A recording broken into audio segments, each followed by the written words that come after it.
Hello everyone, this is advocate उत्सव Sharma from target विधि और आज इस वीडियो में हम कंटिन्यू करने जा रहे हैं द पुलिस एक्ट 1861 की सीरीज को।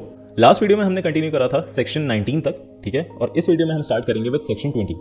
सेक्शन 20 क्या कहता है?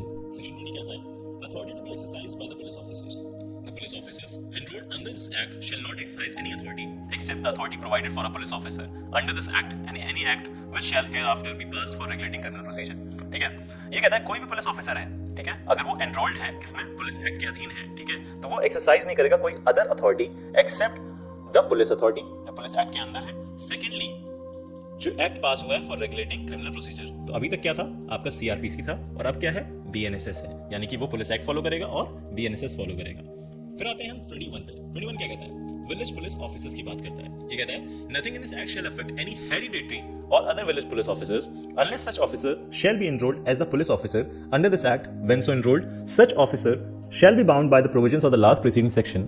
No hereditary or other village police officer shall be enrolled without the consent of those who have the right of nomination. ठीक है, अब देखो इसमें तीन बातें कह रखी हैं। पहली बात ये कह रखी है कि जो पुलिस एक्ट है, ठीक है, वो अप्लाई ही नहीं होगा किस पे, हेरिडेटरी विलेज पुलिस ऑफिसर्स पर, यानी कि HVPO पर, और अदर विलेज पुलिस ऑफिसर्स पर, यानी कि इन दोनों पर पुलिस एक्ट अप्लाई ही नहीं होगा। ठीक है। सेकेंडली, अगर hereditary village police officers and other village police officers अगर इनरोल्ड हैं, कहां पे इनरोल्ड हैं, अंडर पुलिस एक्ट, तो पुलिस एक्ट के सारे प्रोविजंस अप्लाई होंगे। ठीक है, अगर वो एनरोल हैं तभी होंगे, अदरवाइज नहीं होंगे। थर्ड पॉइंट ये है कि जो एनरोलमेंट है वो एनरोल कब होंगे, वो एनरोल बिना उनकी कंसेंट के आप उन्हें पुलिस एक्ट के अंदर एनरोल नहीं कर सकते, यानी कि हेरिडेटरी विलेज पुलिस ऑफिसर्स और अदर विलेज पुलिस ऑफिसर्स को आप एनरोल तब तक नहीं कर सकते जब तक उनकी कंसेंट ना हो। ठीक है, अब कंसेंट किसकी किसकी चाहिए, तो सबसे पहले तो कंसेंट खुद इन्हीं की चाहिए, हेरिडेटरी विलेज पुलिस ऑफिसर्स की, दूसरी अदर विलेज पुलिस ऑफिसर्स की, और तीसरी जो इन लोगों के पास जिनके पास राइट टू नॉमिनेट है, राइट ऑफ नॉमिनेशन जिनके पास है, उन तीनों की कंसेंट चाहिए होगी, उसके बाद ही वो लोग अंडर पुलिस एक्ट एनरोल माने जाएंगे। ठीक है, बस यहां तक था। ये सेक्शन भूल जाओ, ये अब किसी काम का नहीं है, ये ऑब्सोलेट हो चुका है। उसके बाद आते हैं सेक्शन 22 में। सेक्शन 22 कुछ नहीं कहता। सेक्शन 22 ये कहता है the police officers always on duty and may be employed in any part of the district. जैसा सेक्शन का नाम है, बस टाइटल पढ़ लेना आप। टाइटल यही कहता है कि पुलिस ऑफिसर जो है वो भाई 24 घंटे माना जाएगा कि वो ड्यूटी पे ही रहता है, और दूसरी बात, उसे कहीं भी किसी पार्ट ऑफ द डिस्ट्रिक्ट में एम्प्लॉय किया जा सकता है। ठीक है, अब आते हैं हम सेक्शन 23 पर। सेक्शन 23 बात करता है ड्यूटीज ऑफ पुलिस ऑफिसर्स की। ड्यूटीज ऑफ पुलिस ऑफिसर्स क्या क्या हैं?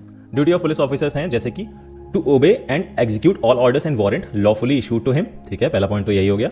उसके बाद दूसरा, to prevent commission of the offences and public nuisances. ठीक है, उसके बाद तुम्हारा हो गया to collect and communicate intelligence to detect and bring offences to justice. ये पढ़ने वाली टॉपिक है, इसमें आप खुद ही रीड आउट कर सकते हो और कुछ नहीं है, इसके आप पॉइंट्स बना लेना। पहला पॉइंट यही है कि to obey and execute orders. ठीक है, जितने ऑर्डर्स या वारंट जितने भी लॉफुली इशूड हुए हैं उन पर काम करना है। उसके बाद कलेक्ट करना है, कम्युनिकेट करना है, जितनी भी इंटेलिजेंस मिलती है कि अच्छा यहाँ पे ये चीज़ें हो रही हैं, यहाँ पे ये चीज़ें हो रही हैं, to maintain the public piece.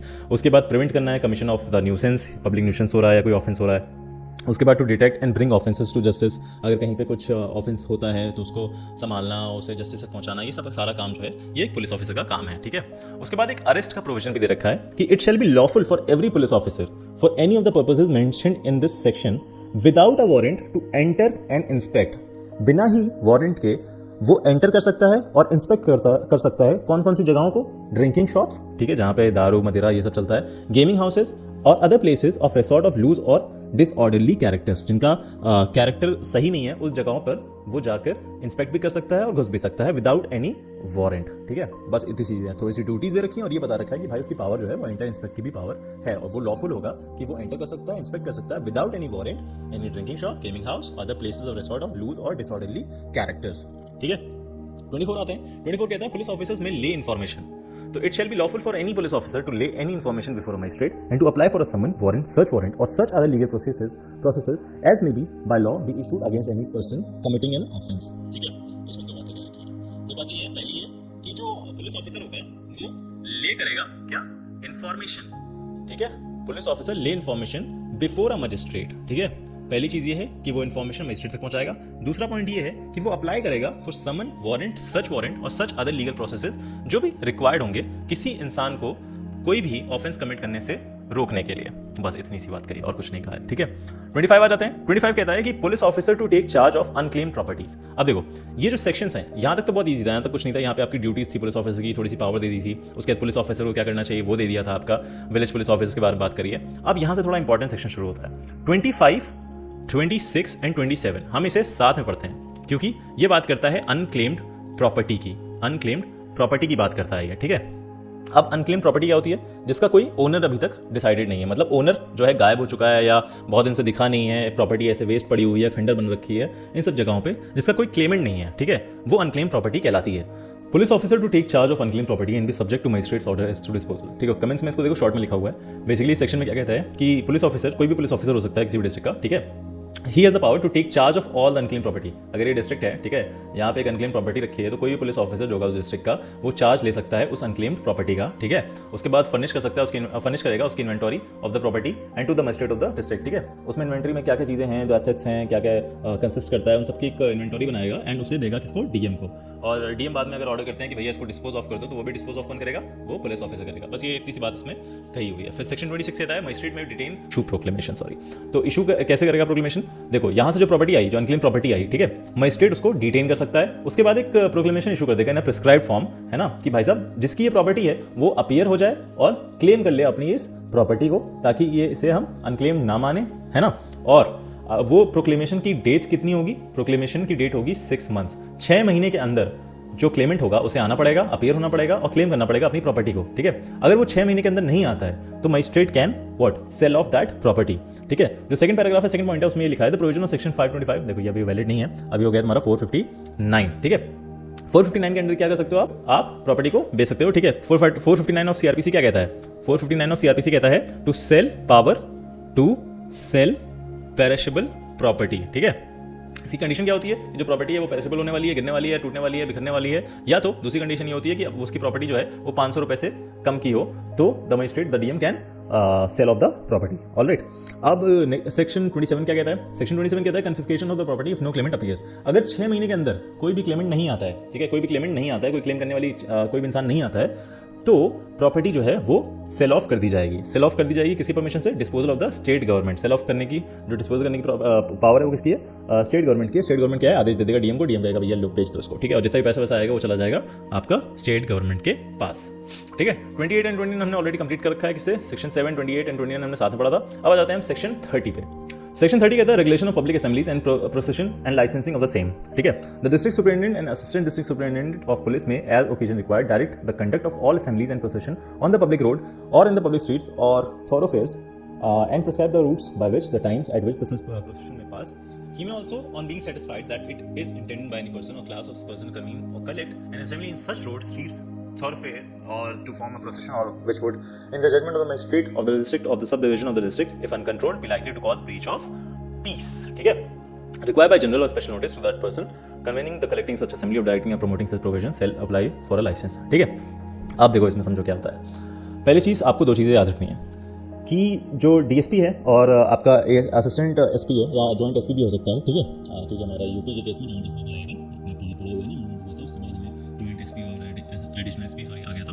तो बेसिकली क्या है कि इनकी पावर है डीएसपी, ठीक है, एडिशनल एसपी, आपका जॉइंट एसपी या असिस्टेंट एसपी, ठीक है। ये क्या कर सकते हैं? इनके पास पावर है कि ये डायरेक्ट कर सकते हैं क्या? कंडक्ट एंड प्रिस्क्राइब कर सकते हैं क्या? डायरेक्ट कर सकते हैं कंडक्ट एंड प्रिस्क्राइब कर सकते हैं क्या? The routes and time. Routes and time prescribe कर सकते हैं, ठीक है। उसके बाद कंडक्ट डायरेक्ट कर सकते हैं किस चीज का? Public procession and public assemblies. अब असेंबलीज और प्रोसेशन में क्या डिफरेंस होता है? जो प्रोसेशन होता है उसका मतलब होता है जुलूस निकालना, ठीक है, आपने देखा होगा जुलूस निकलता है, ठीक है, उसे हम कहते हैं प्रोसेशन। असेंबली क्या होता है? जमाव, कहीं पे कोई जमाव हो रहा है, ठीक है। उस केस में जो तुम्हारा डीएसपी होगा, एडिशनल एसपी होगा, जॉइंट एसपी होगा, ठीक है, वो क्या कर सकते हैं? कंडक्ट कर सकते हैं, ठीक है, डायरेक्ट कर सकते हैं कंडक्ट ऑफ असेंबली प्रोसेशन, या फिर प्रिस्क्राइब कर सकते हैं कौन से रूट पे या किस टाइम पे आप ये सब चीजें कर सकते हैं, ठीक है। कहाँ पे कर सकते हैं? पब्लिक रोड हो गई, ठीक है, पब्लिक स्ट्रीट हो गई, या फिर तुम्हारा फेयर्स हो गया, मतलब जहाँ से आम रास्ता है जहाँ पे आप जा सकते हो, ठीक है, बीच बीच गले सब जगहों पे, ठीक है। उसके बाद ये कहता है कि ही में ऑल्सो बीइंग सेटिस्फाइड, अगर कॉम्पिटेंट अथॉरिटी को, यानी कॉम्पिटेंट अथॉरिटी कौन है? ये सब लोग, अगर इनको लगता है कि अगर ये सेटिस्फाइड हैं कि भाई साहब अगर जो ये प्रोसेशन असेंबली होती है, ठीक है, और कोई पॉसिबिलिटी है जिसकी वजह से ब्रीच ऑफ पीस हो जाए, ठीक है, तो उस केस में क्या होगा, बाय अ जनरल नोटिस या स्पेशल नोटिस, जो ये कॉम्पिटेंट अथॉरिटी है यानी कि डीएम एसडीएम ये कह सकते हैं कि भाई साहब आप लोग अप्लाई कर लीजिए, जो वहाँ का मेन लीडर होगा उनसे कहेगा कि भाई आप लोग अप्लाई करिए एक लाइसेंस के लिए, ठीक है, कि भैया हमें ये सब जुलूस निकालना है या फिर हमें ये असेंबली करनी है, इसका आप हमें एक लाइसेंस दे दीजिए, ठीक है। और वो इंसान जो होगा वो लाइसेंस के लिए अप्लाई करेगा। जो लाइसेंस होगा उसकी कितनी फीस होगी, कोई फीस नहीं होगी, ठीक है। वो लाइसेंस अप्लाई करेगा, on such application be made he may issue an licence specifying the names of the licensee, ठीक है, डिफाइनिंग द कंडीशंस क्या क्या हो सकती हैं, कि अगर आपने ये ब्रीच ऑफ ट्रस्ट पीस करा या ये हो गया तो उस कंडीशन में क्या आपके साथ हो सकता है, इन सबकी एक कंडीशंस लिख देगा, ठीक है। उसके बाद उसको लाइसेंस ग्रांट करेगा, ठीक है, और जो ग्रांट करेगा लाइसेंस उसकी क्या फीस होगी, कोई फीस नहीं होगी, no fee, provided no fee shall be charged on the application for the grant of such licensee. Plus जो डीएम एसडीएम है यानी जो कॉम्पिटेंट अथॉरिटी है वो रेगुलेट भी कर सकते हैं किस चीज को, म्यूजिक जो बचता है ना स्ट्रीट पे किसी भी ओकेजन फेस्टिवल या सेरेमनीज पे, उससे भी वो रेगुलेट करने की पावर रखते हैं। बस इतना ही कहता है आपका सेक्शन 30। अब आ जाते हैं नेक्स्ट सेक्शन 30A में। एक बार रिवाइज कर दूं क्या इसको, रिवाइज कर देता हूं। बेसिकली ये कुछ नहीं है, ये रेगुलेशन बताता है कि जो पुलिस है, ठीक है, जो डीएसपी है, असिस्टेंट एसपी है, जॉइंट एसपी है और ये सब लोग हैं, वो लोग क्या कर सकते हैं, वो कंडक्ट कर सकते हैं, डायरेक्ट कर सकते हैं और प्रिस्क्राइब कर सकते हैं रूट और टाइम किस चीज़ का, किसी भी प्रोसेशन या असेंबली, किसी भी जुलूस या असेंबली का या जमाव का, ठीक है। और अगर उन्हें लगता है कि भाई साहब यहाँ पे कुछ ऐसा दंगा फसाद हो सकता है जिसकी वजह से ब्रीच ऑफ पीस हो, तो वो कहते हैं भाई आप एक स्पेशल ऑर्डर या जनरल ऑर्डर से कह देते हैं आप लोग लाइसेंस लेके आइए, पहले आप लोग लाइसेंस ले लीजिए इस चीज़ का कि हम भैया यहाँ पे जुलूस निकालना चाहते हैं इस रोड से इस टाइम पे, या तो हम यहाँ पे जमाव करना चाहते हैं, इसका आप लाइसेंस ले आइए। फिर वो लोग जाते हैं लाइसेंस लेने। जब लाइसेंस लेने जाते हैं तो वहाँ पे कंडीशंस डिफाइन होती हैं, कौन कौन लाइसेंस है, किस किस नाम पे लाइसेंस है, अगर कोई गड़बड़ होती है तो इन लोगों को पकड़ा जाएगा, ठीक है, इनके नाम पे लाइसेंस बनता है। उसके बाद जो लाइसेंस की फीस होती है वो नो फीस होती है, मतलब 0 फीस होती है। उसके बाद ग्रांट कर दिया जाता है कि हाँ चाहिए आप जमाव निकालिए, लाइसेंस निकालिए, आपको लाइसेंस मिल गया है, आप लोग जमाव करिए, लेकिन ब्रीच ऑफ पीस नहीं होना चाहिए। प्लस एक और एक्स्ट्रा पावर दे रखी है कि जो म्यूजिक स्ट्रीट में बजता है किसी भी फेस्टिवल सेरेमनी पे, उसको भी कंट्रोल कर सकता है कौन, द कॉम्पिटेंट अथॉरिटी, ठीक है। बस इतना ही था आपका 30 सेक्शन 30 में, ठीक है। फिर आ जाते हैं 30A में। 30A क्या कहता है, powers with regard to assemblies and procession violating condition of the licence. अगर कोई भी इंसान जिसको लाइसेंस दिया गया था वो वायलेट करता है लाइसेंस को, ठीक है, वो जो कंडीशंस यहाँ पे दी थी, स्पेसिफाई की थी, उसको वायलेट करता है तो भैया उनको सजा मिलेगी, ठीक है। उस केस में क्या कहेगा, कोई भी मजिस्ट्रेट या डीएसपी या असिस्टेंट डीएसपी या फिर आपका क्या कहते हैं जॉइंट एसपी डायरेक्ट क्या करेगा, पहला तो कि जो असेंबली है उसे डिस्पर्स करने का आदेश दे देगा कि भाई आप लोग भैया निकल लीजिए, घर जाइए, अब यहाँ पे रहने का वो नहीं है, ठीक है। सेकेंडली क्या कर सकता है कि प्रोसेशन को रिफ्यूज कर सकता है कि भैया आप लोग कोई भी ऑर्डर हमारा ओबे नहीं कर रहे हैं, अब इस प्रोसेशन को या इस असेंबली को हम लोग क्या कहेंगे, अनलॉफुल असेंबली करार दे देंगे। और उस केस में अगर वो अनलॉफुल असेंबली हो जाती है तो अंडर 143 ऑफ आईपीसी आपको क्या मिलेगी, सजा मिलेगी, ठीक है, deem to be an unlawful assembly कहलाई जाएगी। पहला क्या है, वो डिस्पर्स करने का ऑर्डर दे देगा कि भैया जो आपका मजिस्ट्रेट या डीएसपी है वो आपको कह देगा कि आप लोग डिस्पर्स हो जाइए, आप लोगों ने कंडीशंस फॉलो नहीं करी, अब आप लोग डिस्पर्स हो जाइए। अगर वो डिस्पर्स नहीं होती हैं तो इस असेंबली को या प्रोसेशन को क्या मान लिया जाएगा कि ये एक अनलॉफुल असेंबली है और उसे अंडर आईपीसी 143 आपको एज अ अनलॉफुल की सजा, अनलॉफुल असेंबली की सजा दी जाएगी for the violation of what, violation of peace and violation of what, the condition specified on the licence, ठीक है। उसके बाद आता है 31 क्या कहता है, police to keep order on the public roads. देखो ड्यूटी क्या आती है, पुलिस ऑफिसर की ये ड्यूटी होती है कि वो पीस रखे कहाँ पे, पब्लिक रोड्स पर, ठीक है, पब्लिक स्ट्रीट्स को संभाले, थॉरोफेयर्स को संभाले, घाट्स, लैंडिंग प्लेसेस, 4 जगहों का यहाँ पे नाम दे रखा है, public roads, public streets, thoroughfares, ghats और एक और है ना लैंडिंग प्लेसेस। 5 प्लेसेस और अदर प्लेसेस जो कि पब्लिक रिसोर्ट में आती हैं, ताकि वहाँ पे कोई भी क्या ना हो, to prevent obstruction on occasions of assemblies, किसी भी ओकेजन या प्रोसेशन में कोई भी ऑब्स्ट्रक्शन कराने की कोशिश करता है, उस चीज़ों को, ये ड्यूटी होगी पुलिस ऑफिसर की, इन सब चीज़ों को रोके, ठीक है, to prevent the obstruction and on occasions of assemblies and procession on the public road, streets, neighbourhood, place of worship etcetera, ठीक है। अगर देखो क्या क्या होता है ना, अभी आपने देखा होगा कई केसेस होते हैं, अगर गणेश उत्सव हो रहा है या कुछ हो रहा है तो उसमें कई लोग क्या होते हैं कि कुछ पथराव कर दिया या कुछ फेंक दिया, ताकि वो असेंबली, मतलब वो जो ओकेजन है या जो असेंबली करी है लोगों ने वो थोड़ी सी खराब हो जाए। तो इस केस में ये पुलिस ऑफिसर की ड्यूटी है कि भाई इन सब चीज़ों को प्रिवेंट करने की कोशिश करे, रोके, ये उनकी प्रॉपर ड्यूटी है, ताकि ये सब कुछ क्या कहते हैं जो नॉर्मल जुलूस या असेंबली निकल रही है वो आराम से निकल जाए।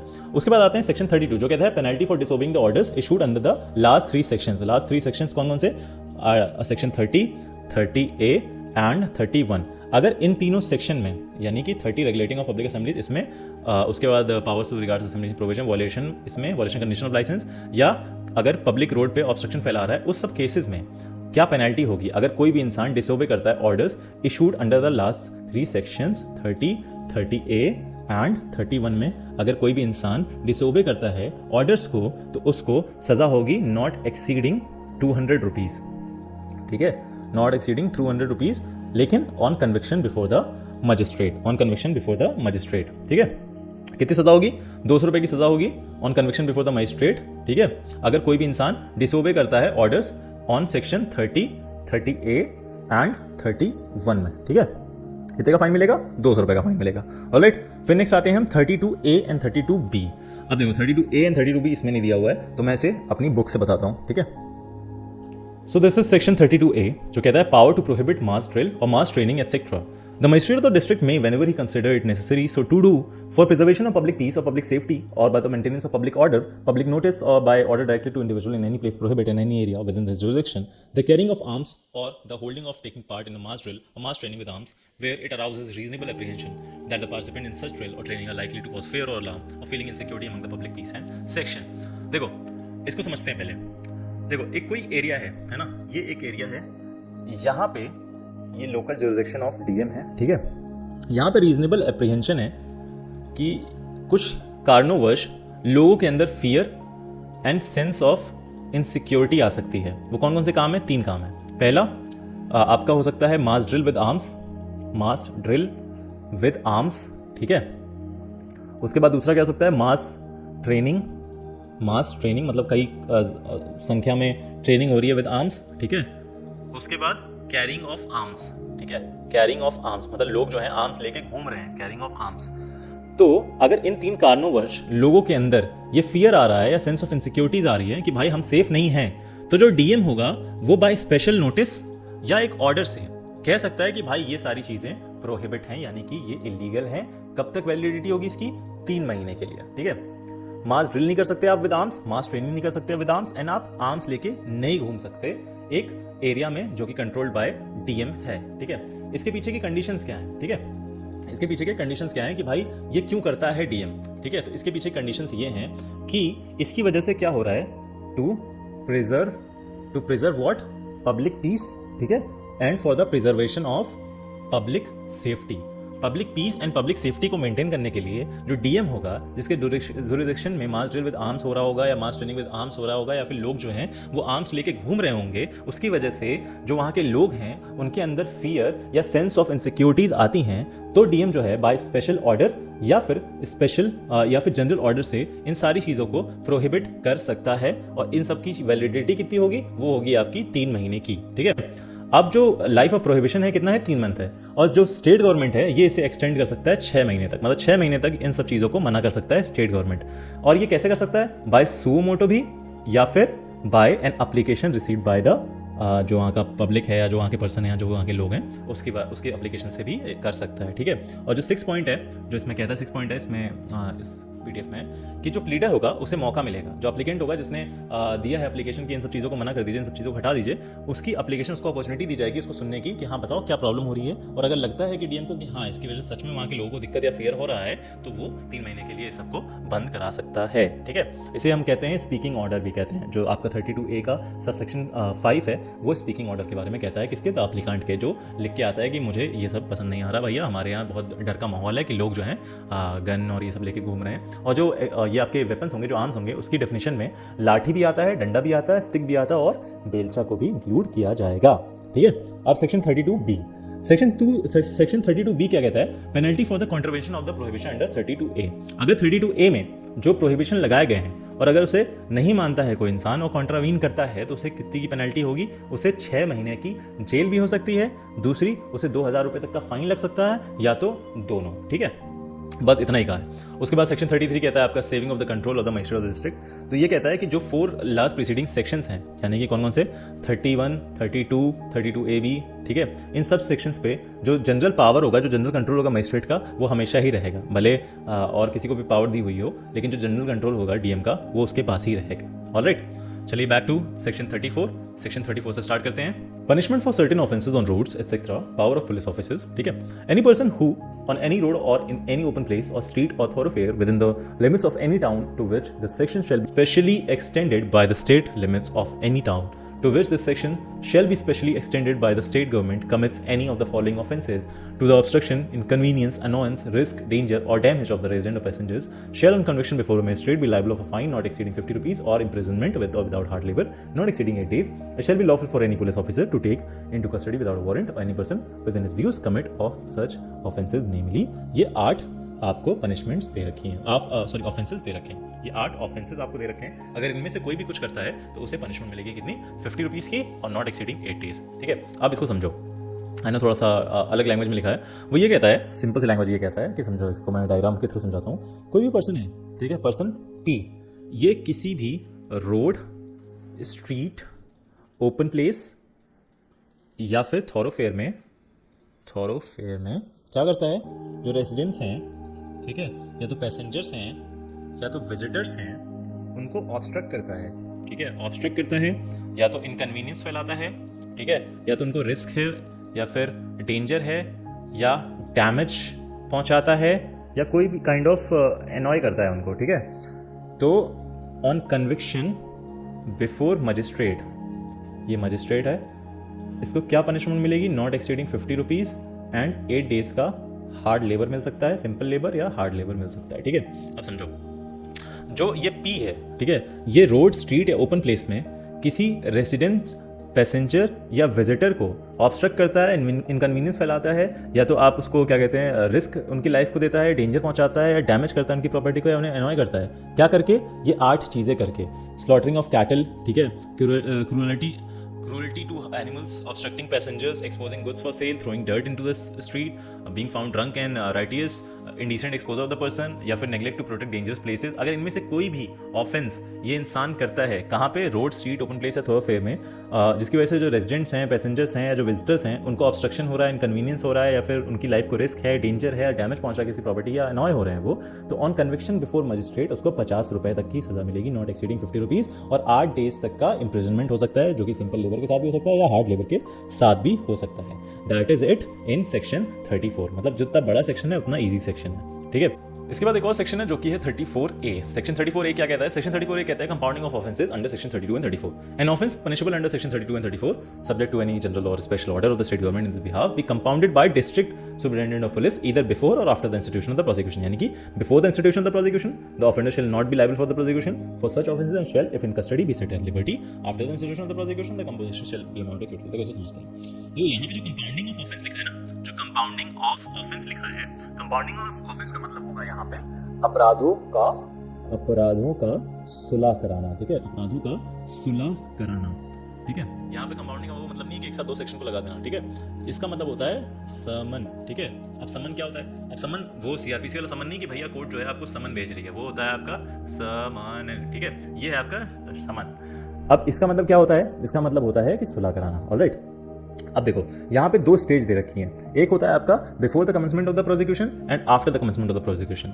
एक जो आपका डीएसपी होगा वो एक फीस निर्धारित कर देगा कि भाई अगर आप ये वाली फीस पे कर देते हो, ठीक है, तो आप सुलह करा देते हैं आप दोनों का, आप इनको पैसा दे दो, आपने जो अपराध किया है, और सारी बात जो है रफा दफा करो। ठीक है, तो इसके जो हैं 2 इन्होंने कॉन्सिक्वेंसेस दे रखे हैं, 2 अमाउंट जो दे रखे हैं कि भैया ऑफेंस 2 कैटेगरी में इन्होंने डिफाइन कर रखा है कि लीगल कॉन्सिक्वेंसेज ऑफ कंपाउंडिंग क्या होंगे, लीगल कॉन्सिक्वेंसेस क्या होंगे कंपाउंडिंग के। देखो एक तो दे रखा है before institution of the, before writing ignore कर देना। ठीक है, बिफोर इंस्टीट्यूशन ऑफ प्रोसिक्यूशन, यानी कि पहला पॉइंट हम पढ़ रहे हैं before the institution of prosecution. उसमें क्या होगा, अगर कोई प्रोसिक्यूशन इंस्टीट्यूट नहीं है तो जो पर्सन, जो बंदा, जो ऑफेंडर है, अगर उसने पैसा वैसा दे दिया है, ठीक है, और तो उसको क्या करेंगे, हम रिलीज कर देंगे। ठीक है, अगर नो प्रोसिक्यूशन मतलब कि अभी प्रोसिक्यूशन जो है वो इंस्टीट्यूट नहीं हुई है, और अगर after the institution of prosecution, अगर प्रोसिक्यूशन इंस्टीट्यूट हो गई, उसके बाद क्या करेंगे, उसके बाद भैया कॉम्प्रो करा के क्या करेंगे, उसको दोष मुक्त कर दिया जाएगा। दोष मुक्त मतलब क्या होता है, उसे एक्विट कर दिया जाएगा, उसे एक्विटल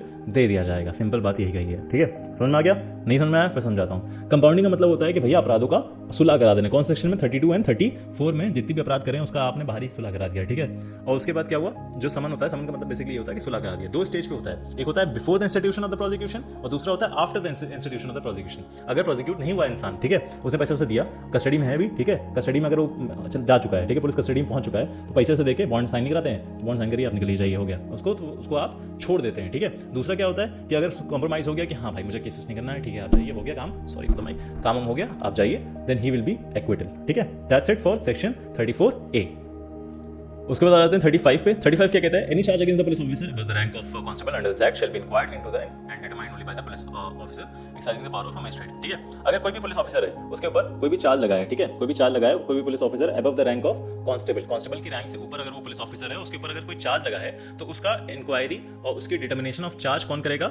सिर्फ और सिर्फ एक मजिस्ट्रेट करेगा, या जिसके पास पावर होगी मजिस्ट्रेट की। ये हो गया आपका 35 सेक्शन।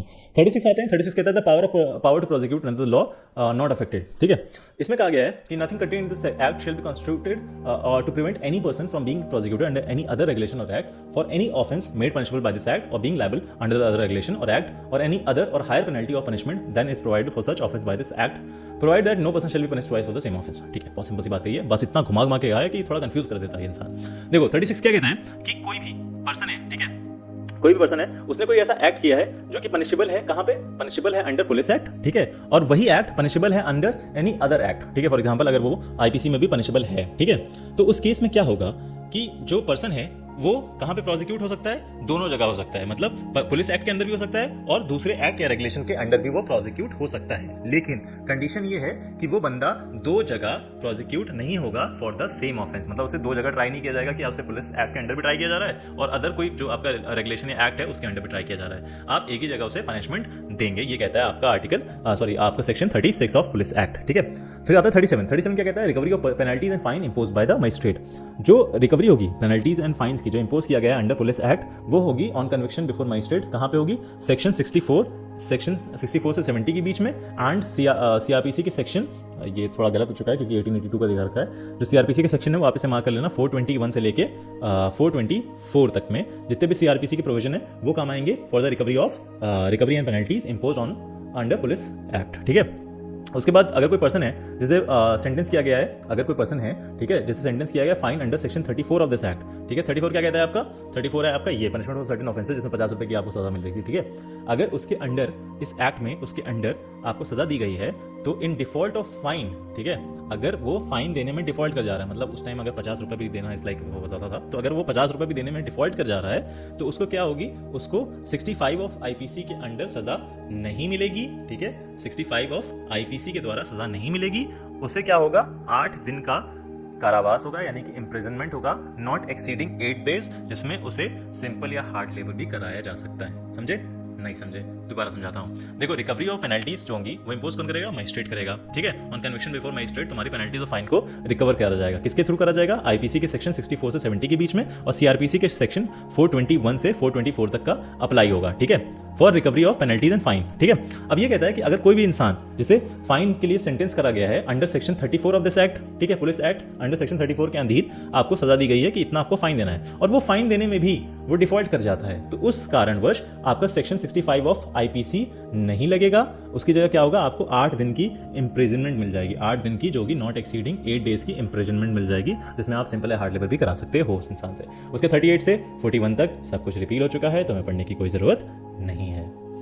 सेक्शन 42 बात करता है all actions and prosecution against any person which may be lawfully brought for anything done or intended to be done under the provisions of this act or under the general police powers hereby given shall be commenced within 3 months after the act complaint of shall have been committed and not otherwise, and notice of the writing such action of cause therefore to be given on the defendant, district superintendent, assistant district superintendent or the district in which the act was committed 1 month at least before the commencement of this action। देखो, कोई भी action, ठीक है, कोई भी व्यक्ति के विरुद्ध अगर कोई भी कार्यवाही या फिर आपका अभियोजन चलाया जाने वाला है, ठीक है, जो कि कंप्लेन आई है, आपका लॉफुली कंप्लेन है, ठीक है, लॉफुली लाया गया है, एंड ये 3 महीने के अंदर चलाई जाएगी, लेकिन उससे पहले आपको 1 महीने का रिटन नोटिस देना पड़ेगा। किसको?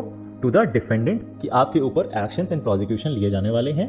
आपको डिफेंडेंट को देना है, या फिर आप दे सकते हो डीएसपी को, या तो आप दे सकते हो एडिशनल एसपी को, लेकिन कितने महीने पहले? 1 महीने पहले रिटन फॉर्म में आपको देना पड़ेगा। This is all the about the limitations of the actions, मतलब 3 महीने के अंदर आपको करना है ये सारा काम, ठीक है, अंडर द पुलिस एक्ट, और 3 महीने के बाद आप नहीं कर सकते हो अदरवाइज। और जब आप प्रोसिक्यूशन या एक्शन लेने वाले हो तो उससे पहले आपको 1 महीने पहले आपको क्या करना पड़ेगा? राइटिंग में नोटिस देनी पड़ेगी टू द डिफेंडेंट और टू द डीएसपी और एएसपी, ठीक है, at least before the commencement of the action, 1 month before the commencement of the action।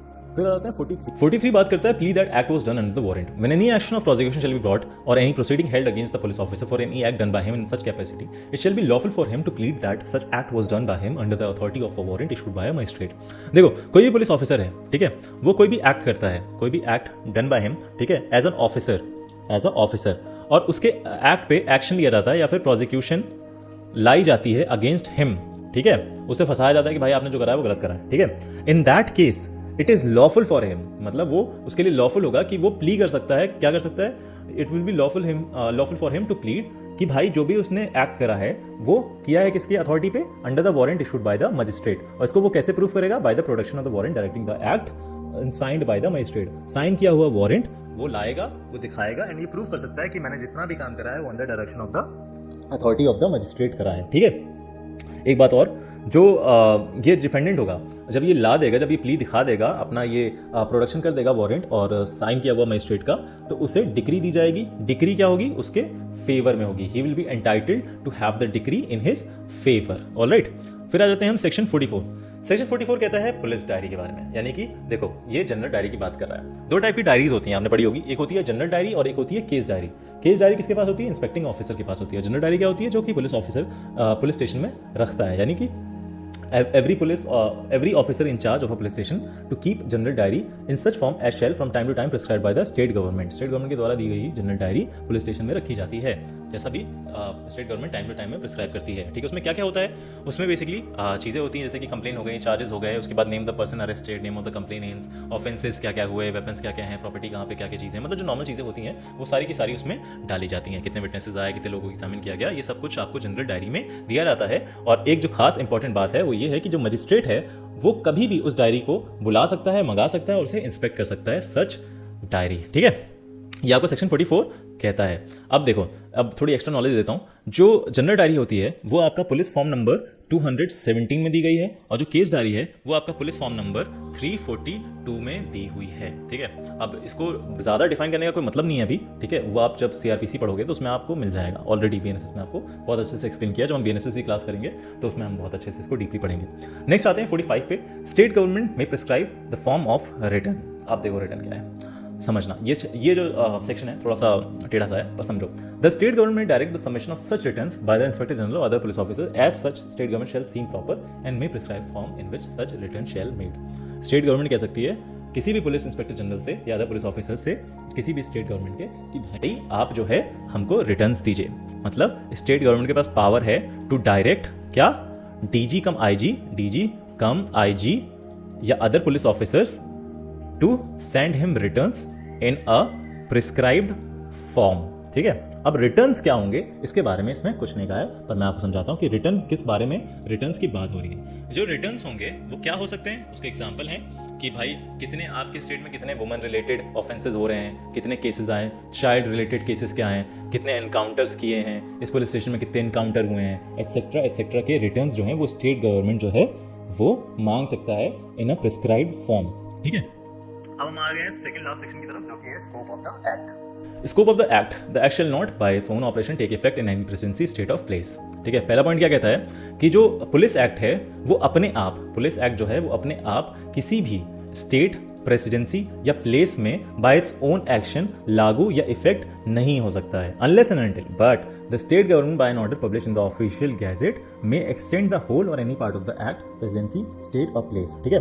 जब वो स्टेट गवर्नमेंट के पास पावर है कि वो एक्सटेंड कर सकता है पुलिस एक्ट की पावर्स को लगने में कहाँ पे भी, प्रेसिडेंसी, स्टेट या प्लेस में, ठीक है। उसके बाद सेकंड जो पैराग्राफ है वो बात करता है rule making power of state government. जो स्टेट गवर्नमेंट की पावर्स क्या क्या हैं, वो रेगुलेट एंड प्रोसीजर बना सकता है, प्रोसीडिंग्स की रेगुलेशन कर सकता है to be followed by the magistrate. उसके बाद to prescribe the time, manner, condition within and under which claims of compensation कैसे होगा, वगैरह वगैरह चीज़ें, ये सारे मैनर्स, उसकी कंडीशंस, उसका टाइम, सब कुछ ये जो है डिफाइन कर सकता है, ठीक है। थर्ड जो है वो ये कहता है कि for giving the effect of the provisions of this act, ठीक है। उसके बाद ये भी कहता है कि all rules made under this act from time to time be amendment added or cancelled by the state government. मतलब स्टेट गवर्नमेंट जो है वो टाइम टू टाइम अमेंड भी कर सकती है, रूल्स को ऐड भी कर सकती है या फिर हटा या कैंसिल भी कर सकती है। अब आते हैं हम लास्ट सेक्शन पे, जो कि है 47, जो कहता है authority of district superintendent of police over village police. It shall be lawful for the state government in carrying this act into effect in any part of the territory subject to state government to declare that any authority which now is or may be exercised by the magistrate of the district over any village watchman or the police officers for the purpose of police shall B exercised subject to general control of magistrate of the district by DSP, ठीक है। अब समझो, इसमें इन्होंने ये कहा है कि जो डीएम की अथॉरिटी होती है ओवर विलेज वॉचमैन या फिर अदर विलेज पुलिस ऑफिसर, ठीक है, for the purpose of police, वो सेम पावर जो डीएम की पावर होती है वही सेम पावर आपका SP के पास भी होगी for but under the control of the DM. मतलब एसपी के पास भी सेम पावर होगी जो डीएम की होती है, लेकिन एसपी के पास जो पावर होगी वो अंडर द कंट्रोल ऑफ किसकी होगी, डीएम की ही होगी, पर वो सेम पावर्स यूज कर सकता है under where district over any village watchman या फिर अदर विलेज पुलिस ऑफिसर्स पे। ठीक है, इसका मतलब करने का जरूरत क्या था, मतलब अगर आप डीएम है तो वो ये सब तो कर ही रहा है, तो एसपी को भी ये सेम पावर क्यों दी गई है? रीजन इसका ये है, जो पर्पस इसका ये है, to increase the jurisdiction of police act. मतलब कई ऐसे एरियाज में जहां पे डीएम अकेले नहीं संभाल पा रहा है, तो he can send DM SP also and he will do everything and to make the police act more effective. इस चीज को लागू किया गया है, मतलब कि जुरिडिक्शन बढ़ाने के लिए पुलिस एक्ट का, secondly to make it more effective, यही सेम पावर्स आपको एसपी को भी दी गई है। This is how the police act ends and finally आपका पुलिस एक्ट खत्म हो चुका है। अब नेक्स्ट क्लासेस से हम शुरू करेंगे क्या, MCQs प्रैक्टिसेस। ठीक है, आई होप आपको लेक्चर्स पसंद आए होंगे। प्लीज सब्सक्राइब द चैनल और इसको रिवाइज करते रहना, बहुत इजीली है। मैं सोच रहा हूँ इसका एक वन कंपाइलेशन बना के भी अपलोड कर दूंगा ताकि एक ही वीडियो में आप सब कुछ देख सकते हो। And that is it for today. Thank you so much for watching the video and I hope आपको ये वीडियो पसंद आई होगी, आपको सब कुछ समझ में आया होगा। अगर कुछ समझ में नहीं आया तो आप कमेंट डाउन करना, मैं उसे बहुत अच्छे से समझाऊंगा। And thanks for watching the video. मिलते हैं इन द नेक्स्ट वीडियो, हम डिस्कस करेंगे MCQs के साथ। Bye bye, take care.